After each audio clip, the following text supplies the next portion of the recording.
right. Well, on to the bye week and some early prep. This week, we'll stick with our plan, which is more specified to the individuals. And some guys have to do some work. Some guys have to, everybody has to work, but some guys are going to heal up and do different type of work, and other guys are going to be ready to roll and got to still develop our team and our program in all three phases. So we still have a lot of work to do. I still feel like we can play better as a football team, but after watching the film, Iowa State's a really good team, and I'm glad our guys were able to respond to some adversity. Seems like that's what we've been able to do quite a bit. So I feel comfortable with them doing that. My job is so we're not doing that all the time, but if we need it, we know we can play and come back from behind and figure some things out. Really impressed with the effort our guys gave, and man, just a really good game for what we saw on film. We'll build off of it and make sure that we're ready for the next one. And looking forward to this bye week and getting an early start on Texas Tech, and then making a strong push for these last four games that we knew going into the season that we would be in this position and how to utilize this week. And I think everything's going really what we planned and how it would look from our analytics that we're getting, from the data that we're getting from our players. And so we'll just put it all together and see what happens this week and get ourselves ready for some trick or treating on Friday. What Right. questions do you guys have? Hey, Coach, now that you kind of have a week off to kind of reflect a little bit, in all honesty, you have to be surprised by the poise and his ability, Bear's ability to not get rattled under any circumstance on the road, down 14. He's done it twice already. How rare is this for a true freshman to play this well under such adverse circumstances week after week? I mean, he's just not fazed by anything. Well, I think, and you're right. The composure that he has, the poise, it's something special. But you don't really. How are you going to simulate practices to see that? We've tried as much as we can, and we thought that this would be the case, that he would respond really well to it. But to be honest, I love the way that he's worked through the system, and this is with him just starting in the summer, and you start to see him be a lot more comfortable with what we're doing. Man, he's a learning machine, so he's always trying to find ways to get better. And I think he's so focused on trying to find ways to get better that he's not really worried about the environment, the situation, the circumstances that he's in. He just wants to keep getting better, and that's whether things are going well or bad for the team. I think I give a lot of credit to the way A-Rod's brought him along, and A-Rod and Matt Mitchell have done a great job prepping him. And then you have to give a lot of credit to the other quarterbacks in the room. They work really well together. Been really impressed with how those guys have been able to help him. The players that have experience and those that have knowledge, that they're just in there working together and sharing, and so we're really in a really good spot with what we're seeing from his teammates. And then he has a great supporting cast, from the linemen to the tight ends to the receivers and the running backs. And then that even complements with the support that he's getting from the defense and the special teams, and then also support that he's getting from all the fans. And so he that's been amazing, everything here, but the way the kid was raised, it doesn't surprise me at all. And the way that he's connected to his family, I mean, you have to just look at his big brother, not just Tiger, but also Hank, and how they've mentored him along the way. So this guy's been learning from the very beginning at a young age, and he has never stopped learning. And that's what a great example he can be to the rest of our team. But super humble and love coaching him. So we'll just keep rolling with it and see how it keeps going, keeps progressing.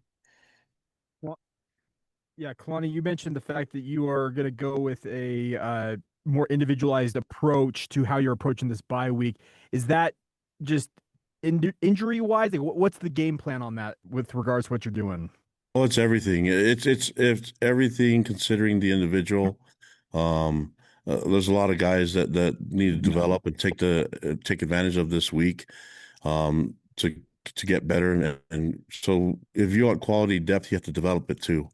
And so, a lot of these guys are one play away from being in the game. So we have to, this is a big big work week for them. Some guys, we know that they've been able to do it. They still need to stay in shape, but it's all specified to what our strength room wants them to do, and what our coaches are willing to work with them. Everyone is working together on how to get these guys ready individually, and then collectively that makes the team better. And are you also concerned about the workload for Bear at this point in the season? No, I mean the guy asks for more, so I think I said he has an appetite for more, and we're going to keep giving it to him. So it's good that he's named Bear with a strong appetite, and he's ready for it. I think the key would be what does he feel like he's really good at and that he feels comfortable with. That's we can take advantage of that during this week with the bye. Coming out of the weekend, Kalani, what's the outlook for LJ Martin? How are things looking on that front for him as far as potentially playing for Texas Tech? Yep, we're still evaluating it, so we'll take the time to evaluate and see where he's going to be at. But yeah, I can't give you the answer. You guys know that wasn't going to happen on a Monday after the game. With the running back situation, do you consider possibly moving a position? I bring that up because in years past, you guys have done that mid-season, changing a position to add depth to the position. Is that something you'll look at potentially this week with the bye? Yeah, we're considering everything. I mean, we want to be in the best position possible to whether that's changing not just the running back position or where can we put guys. This is the time to work on it and give them extra reps this week with the bye coming up, and so yeah, we have to consider all those things, and we feel good about our running back group. We just have to see how they're going to take to the reps that they're going to get and things like that, and we have to prep them even if LJ's ready to go. Coach, you spoke a lot last week about the importance of not repeating on two straight losses after the Utah game and the strides you guys have made and the goals you've set. And now that you've done that, what does that say about the program that you're able to progress like that, and how important it is to do that? Yeah, I think the focus is just more than anything is just hey, get these guys focused on what we want to accomplish. It was great to celebrate the wins, and listen, we did that on the flight home too. Everybody was super excited watching college football. It was nice to get home within a decent hour. But and saw the fans at the airport. The Rock was there. It was awesome. That I want our guys to experience that and have as much fun with it. But it's now time to go to work. We want to learn from the Iowa State game, but we've had plenty of time to receive praise and pat ourselves on the back. Part of staying humble and staying hungry is that we would get hungry and get back on the path to working and make sure that we're getting where we want to be by the time we take the field again. And we have a plan. I mean, we have to have the same intention and same thought process and mindset that we're going to play this weekend. So we have to attack practice that way. We can't take in any plays off or any days off. And so we've got to have a great mindset, and we'll test it today with the guys when we get our lift in and get our workout in and our meeting. So, but it's a work day. We go right back to work. Kalani, you've had a lot of success in your career moving guys from one side of the ball to the other. Isaiah Glasker, Tyler Algier come to mind. But what did you see in Preston Rex, and maybe you had A-Rod kind of collaborate with you? What did you see that caused you to ask him to make that move from safety to running back? Well, I mean, with what's happening with Ropati and all that stuff, the depth in the running back position, and then the depth that we had at the safety position, Preston was going to play and have a role and do a lot of different things. I mean, we've seen him. He's got the speed to run as a DB, and he's got the ability to tackle and be physical. But I remember him, out of high school at San Clemente. I remember him having the ball in his hands. I remember him returning punts and things like that. And a lot of his film was offensive film. So, we think that a lot of the offensive guys can play defense, and a lot of the defensive guys can play offense. And so this is a good moment where I felt like he can also just be able to compete for playing time at the running back position. I felt like we could make it a deeper position group. And so when we talked about it, it was, I mean, we've done those things with Tyler Algier and others, and it seemed to work out. And I think he's found himself a nice home. He feels really comfortable there, and super smart. He understands the pass pro. He understands what he does in the passing game. We're utilizing him a lot of different ways, and I've just been really proud of him. And I mean, he's a legacy kid. You know, his dad's a legend here, and his obviously big brother's an offensive guy. So with the Rex family, you should be able to catch the ball and handle the ball and get in the end zone. Hey, Coach, you said that you're going to attack this week as if it were a game week, but going into arguably the toughest test on the road at Texas Tech of the year. You've had such a tough stretch of games here, but how much of an advantage is it to have that bye week? They're going to play this week, to really study them, really get into them for 2 weeks instead of one. Well, yeah, I mean, you could see how it helped Iowa State get a good start on our game, you know. So hopefully we can get that going, and hopefully I can figure that out with our program. But the attack mode is really mindset. Like we have to attack this week like we're going to play this weekend, and obviously we don't. So we're going to get the benefit of getting guys healthy. And listen, Iowa State's a physical team. The Big 12 conference is a physical conference, so you're going to have people get banged up. Nobody's feeling 100% right now, but we knew we'd get to this point, and we knew that we're going to take advantage of this opportunity. But this isn't just like, you don't heal up by just sitting around. You heal up by studying film, going back to work, and you know, if something hurts on your upper body, your lower body can do a lot of work too to make up the difference. So we're going to find ways to get better. And even if guys are healing up, that doesn't mean you just get a break, you know. So we've never been a team that just takes breaks. We will have some time and have everything orchestrated so that they can be at their best. And that's just going into the last phase. We have to be. We planned this stuff already. We've already had this schedule and everything set from the very beginning. So I'm feeling really good about how we handled the first bye. Now we're at the second one. I feel really good about where we're going now. And my job as a head coach is get their mindset, make sure their mindset is right. Then I wanted to ask you about this 1-2 punch at receiver. I mean, they're so different, Chase and Parker. One's experienced, one's got the burst of speed, and Chase is such a great route runner. Why do they present such difficult matchups for opposing secondaries? Well, they're both really talented, and they run great routes. And when I say that, I know a lot of attention goes to Chase and to Parker. But we have punch 3, 4, 5, 6, 7 too, you know, and that's not even including, you know, Carson and the tight ends. And so we feel good about the entire group. And we know that sometimes teams are going to try to take away Chase and Parker, and what a great time for possibly JoJo to return, you know. But Cody Hagan can play too, and we have a bunch of guys that can play, so we're feeling really good about the entire group. It might be by committee if we need it, but we know that if we can go to those two, they can catch the ball and make plays for us. They've done it for so many years, so I just want them to keep working. They keep getting better every week. I want them to keep working and staying humble, you know, and part of humility is you don't have to be the guy that makes the play all the time, as long as the team's doing great. I know both those guys are excited about where we're at with the program, and they're leaders on our team, so they're really happy with the progress we're making so far. Yeah, Coach, you mentioned it earlier, right there, that by this point in the season, everybody's feeling a little banged up, a little bumped, a little bruised, and that kind of thing. How crucial have guys like Dr. Main or Colby Clausen, in addition to the strength staff and the training room, kind of been in sort of managing through some of those nicks and bumps and bruises and that kind of thing, and keeping this team,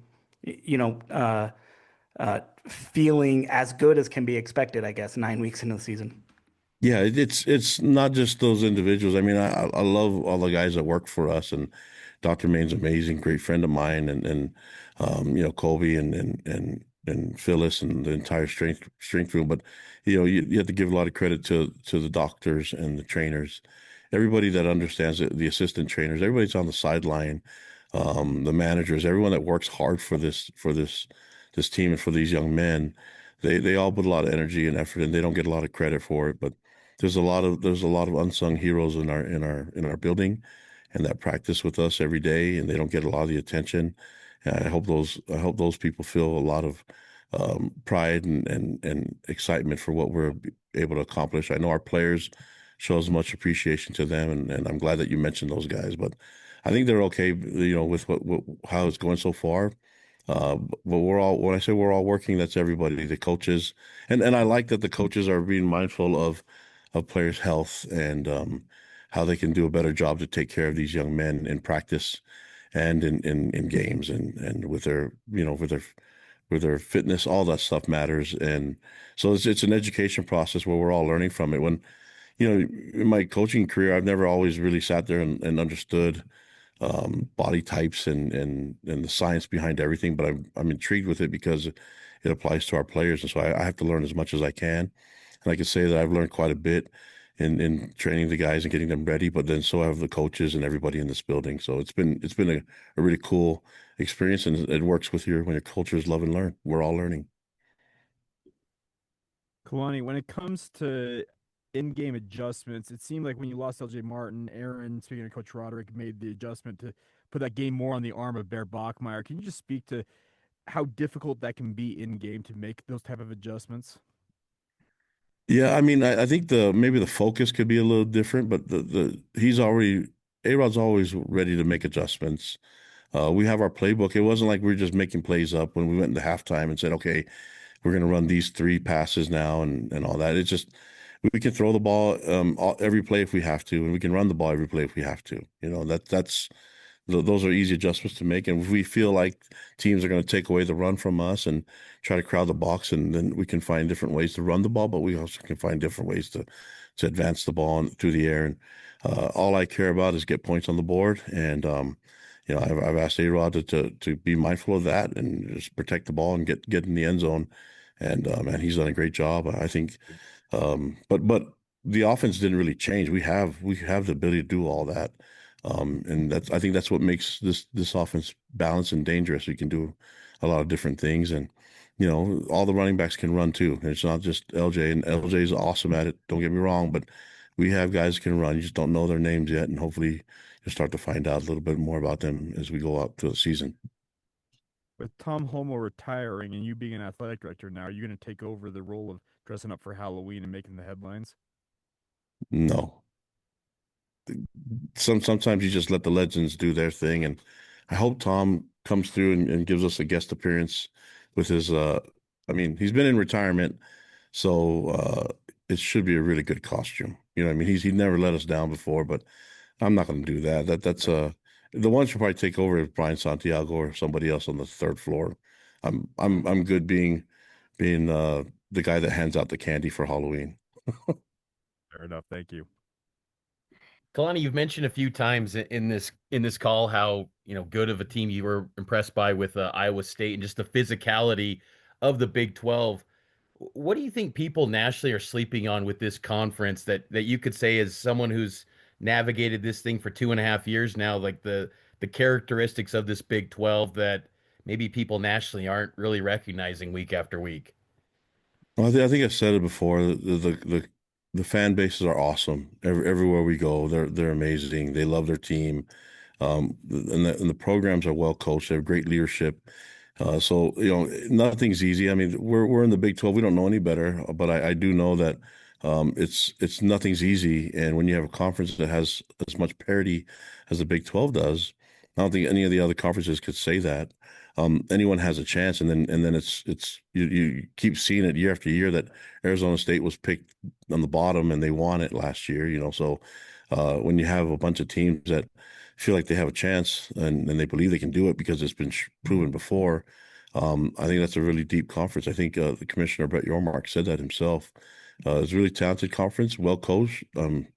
And amazing fans. And I love being a part of it. I love that we're in this conference and that we get to rep the Big 12 everywhere we go. And man, in every sport, not just with football, but all the sports are benefiting from it. And the Cougar Nation's in a really good spot right now, being involved and being partnered up with the Big 12. And last thing for me, I just wanted to ask kind of a housekeeping item. Is Che Bryant Strother the only player that's ruled officially out for the season among all the injured players? I believe so, but we're planning on Che coming back next year too. So, is that right, Brett? I think so. Yeah. So he'll have a medical then this year to come back next season, Che? Yeah, he's back with us. He's doing his rehab and everything, and he's back with us. He's been with us for a couple weeks now, and he's looking great, and he's coming along, and we'll be looking forward to him being on the team. Great, thank you. All right, I'll end it up with this. It's rare that you get a Halloween off for especially the players that have families and those that have kids. And I know your kids are almost grown. I don't know if they still your youngest. I have a 3-year-old. You have a Yeah. 3-year-old, I know, Yeah. but the 12-year-old, I don't know if she still trick or treats. But how important is that for them to be able to spend this holiday at home with their family, kind of to celebrate this week? No, I'm really excited for our coaches. I mean, when you say everybody needs to recharge on the bye week, our coaches do too. So I'm looking forward to them hanging out with their families and obviously recruiting is an everyday thing, but allowing them to go trick or treating and I mean, it's crazy when you think about the costumes and how exciting it gets. But I actually I'll give you a quick story. Well, Taysom Hill had a bye one weekend, and he came to my house to visit during Halloween trick or treating time. So he came by to visit, and we're trying to get our kids ready for Halloween. And I just said, Taysom, go hand out the candy. I gave him my job. So he goes out there, and next thing I know, there's this huge line at at our house because Taysom Hill's over there. Then the next year, we happen to have a bye week or had Halloween off again. It might have been during the middle of the week, and all the kids showed up again, and all they were asking is, "Where's Taysom Hill?" And I was like, "Oh, this." But it's like, "Dude, I'm the head coach. They just want the players, and I'm okay with that. So I don't know if I'm gonna hand out the candy this year. I'm gonna maybe who in the NFL has a bye? Oh, Jamal Williams gonna always be available. Maybe he'll come by and bring his daughter to trick or treat in my neighborhood, and he could take over as the guest and candy giver. So yeah, but we love it, guys. Have fun this weekend, and it's great to see you. But you guys don't have to see my ugly mug for a while. We'll see you guys next week. But appreciate you guys. You got a favorite Halloween candy? There's not a candy I don't like. You don't get this figure from being picky. Give it all to me. I take all the sugar I can. Thanks, Appreciate Coach. it, Happy guys. Halloween. All right, that'll be it for today. Thank you, everybody. Appreciate you being here, and go Cougs.